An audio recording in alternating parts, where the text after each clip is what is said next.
Bonjour à tous et bienvenue dans cette vidéo dans laquelle je vais me permettre de répondre à une question que nous a posée euh, un étudiant étranger qui souhaite poursuivre ses études en Belgique. Donc, si toi également tu as des questions qui te taraudent l'esprit et tu te dis voilà, j'aimerais que quelqu'un m'aide, n'hésite pas parce que dans la description de cette vidéo il y a un lien. Il suffit juste de cliquer sur le lien et voilà et de poser ta question. Je me ferai le plaisir de te répondre par vidéo, comme celle-ci, dans les prochains jours. Quelle était sa question? Il a dit je souhaite venir poursuivre mes études en Belgique et quelles sont les conditions, quelles sont les modalités? Donc, ça, c'est une question qu'il a posée et je suis sûr que parmi vous, il y a aussi des gens qui se posent la même question. Donc, voilà pourquoi je me permets de faire cette petite vidéo dans laquelle je vais un peu essayer d'apporter des éléments de réponse à cette question. Donc, déjà, ce qu'il faut savoir, c'est que la procédure que nous faisons concerne uniquement les étudiants ou alors des personnes qui sont déjà en possession d'un diplôme de baccalauréat qui est sanctionné par moins par la fin des études secondaires dans votre pays d'origine. Donc, ça peut être un baccalauréat, ça peut être un diplôme d'État, en fonction de chaque pays. De toute façon, c'est le diplôme qui sanctionne la fin des études secondaires. Donc, à sa question, qu'est-ce que je vais dire? Donc déjà, il faut être titulaire d'un diplôme de baccalauréat ou d'un diplôme d'État, je l'ai déjà dit. Et je conseille toujours, ou alors pour ceux qui n'ont pas, ou alors qui sont en train de réaliser leur dernière année d'études, de se mettre à fond afin d'avoir des résultats, des excellents résultats, je vais dire, parce que cela a un impact sur la suite. Donc, si tu souhaites venir poursuivre des études en Belgique ou à l'étranger, il est toujours important d'avoir des résultats excellents dans les études que vous entreprenez depuis votre pays d'origine. Donc, il faut être titulaire, comme je disais tantôt, d'un diplôme de baccalauréat. Deuxièmement, il faut avoir des moyens financiers parce qu'il est important de le dire. Beaucoup de gens souhaitent venir poursuivre des études en Belgique, mais eux, ils se disent généralement que cela ne nécessite pas d'argent. Donc, même ceux qui tiennent des discours en vous disant, tiens, on peut faire la procédure avec moins de 1000 € et venir poursuivre des études en Belgique. J'ai dit, c'est vrai et c'est faux. Donc là, maintenant, il faudrait que j'apporte des éléments de réponse entre parenthèses parce que dans une autre vidéo, forcément, je vais essayer de vous expliquer pourquoi. Vrai, si les 1000 €, c'est uniquement consacré aux démarches à suivre. Donc, quand je parle des démarches à suivre, j'entends par là l'équivalence. J'entends par là les documents à légaliser pour constituer un dossier pour les recherches d'admission, pour quoi encore? Pour le certificat médical, constituer des dossiers pour une demande de visa. Donc, cet argent est lié uniquement à la procédure en elle-même. Donc, ça n'a rien à voir avec les frais de scolarité, ça n'a rien à voir avec le coût du séjour, ça n'a rien à voir avec le billet d'avion. Donc, lorsqu'il faut cumuler tout ça, on se rend compte que un étudiant qui veut venir poursuivre des études en Belgique, donc s'il faut cumuler tout ça, sur une année, il faut environ, je dirais, 8 000 à 9 000 €. Donc ça, c'est important. À vous de faire la conversion en fonction de votre pays d'origine. Donc, avec 1000 €, vous pouvez entreprendre les démarches. Mais venir étudier en Belgique avec 1000 €, c'est impossible. Donc ça, il faudrait que je le dise.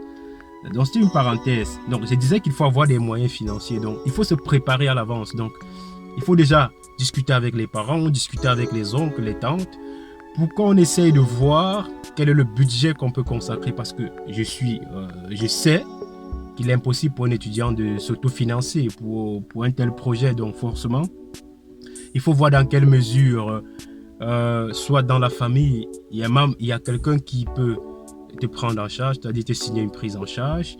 Il faut voir comment ça va se passer pour les frais de scolarité, pour le coût du séjour, etc. Donc, tout ça, il faut se préparer. Donc, il ne faut pas se lancer dans l'aventure, arriver en Belgique avant de dire, ou alors obtenir son visa avant de commencer à réfléchir. j'ai vu des étudiants qui, une fois qu'on a mis dans l'avion et qu'ils sont arrivés en Belgique, les parents ont dit tant mieux, il va se battre. En Europe, c'est facile. Il peut travailler, il peut s'autofinancer. Ça, moi, je vous dis, c'est impossible. La première année, il faut mettre l'étudiant dans les conditions pour suivre ses études. Donc, il disait, un premier point, il faut être titulaire d'un diplôme de baccalauréat. Deuxième point, il faut avoir des moyens financiers. Ça, c'est important. Il fallait bien que je le précise. Et dans le deuxième point, j'ai même déjà mentionné. Donc, troisièmement, ce qu'il faut, il faut un garant. Il faut vous trouver un garant. Il faut trouver un membre de la famille, un ami de la famille, un frère, une sœur, je ne sais pas, l'oncle, la tante, qui va vous signer la prise en charge. C'est très important. Parce que ça ne sert à rien d'entamer des démarches alors qu'après, il n'y aura personne pour vous signer cette prise en charge-là. La prise en charge est incontournable parce que sans la prise en charge, vous ne pouvez pas introduire une demande de visa. Donc, ce garant, c'est celui-là qui se porte garant, comme ça se dit, de vous prendre en charge durant votre séjour en Belgique. Donc, si vous êtes malade, si vous avez un problème, c'est le garant qui est responsable. Ça ne veut pas dire que si tu es majeur, tu dois faire des bêtises et c'est le garant qui va supporter. Non. Là, on est dans le cadre de tes études. Donc, s'il y a des frais de scolarité que tu n'arrives pas à payer, ainsi de suite, c'est le garant qui est responsable. Mais maintenant, si tu commets un délit, ce n'est pas le garant. Ça, il faudrait aussi le savoir. Ça, c'était le troisième point. Qu'est-ce que je vais ajouter? Également, pour venir poursuivre des études en Belgique, il faut s'y prendre tôt. Donc ça, c'est un point important. Les démarches, généralement, commencent au mois de novembre avec l'ouverture du service des équivalences. Après l'équivalence, il y a des admissions, les demandes d'admission qui commencent à partir du mois de janvier, fin janvier, et février, mars. Et cela va jusqu'au mois d'avril. Donc, il faut s'y prendre tôt pour ne pas être dans les procédures des dernières minutes parce que généralement, cela n'aboutit pas. On connaît des étudiants qui ont des refus de visa pour dépôt tardif. Donc, c'est ça pourquoi il faut être capable de s'y prendre tôt. Commencer à aller sur Internet, faire des recherches. Parce qu'on connaît des étudiants, ils veulent poursuivre des études en Belgique, mais ils ne sont jamais allés sur Google, taper études en Belgique, faire des recherches pour essayer d'avoir des bonnes informations, pour essayer de savoir comment ça se passe. Pour eux, ils veulent étudier dans un pays, mais ils ne font jamais de recherche. Donc, il est important de s'y prendre tôt en faisant des recherches, se renseigner. Si vous avez des gens en Belgique, commencez déjà à leur poser des questions, à leur demander comment ça se passe, être curieux en tout cas. Donc c'est ça même le mot, il faut être curieux. Vous ne pouvez pas venir poursuivre des études en Belgique si vous ne connaissez rien de la Belgique. Donc il faut être capable au moins d'apprendre certaines choses de la Belgique, surtout sur le plan de l'éducation. Ça c'est important. Donc voilà, je crois avoir apporté un élément de réponse à cette question-là. Donc la procédure pour l'année 2019-2020 est en cours. Donc, ça, c'est pour ceux qui vont venir poursuivre des études en Belgique au mois de septembre 2020. La procédure a été lancée depuis la rentrée dernière. On accompagne des étudiants, ils sont déjà des dizaines. Et on est déjà à la phase de la recherche des admissions parce que d'autres ont des équivalences qui sont en cours. Mais cela n'empêche que si tu souhaites être accompagné dans la procédure à suivre, tu peux également nous contacter, il y a un lien dans la description, tu nous écris, ou nous contacter via notre page Facebook Études en Belgique, ou également à travers notre site internet étudesenbelgique.be. N'hésite pas, si tu as des questions, également dans la description il y a un lien, il suffit juste de cliquer sur le lien et de poser ta question, voilà, je ferai le plaisir de te répondre dans une prochaine vidéo.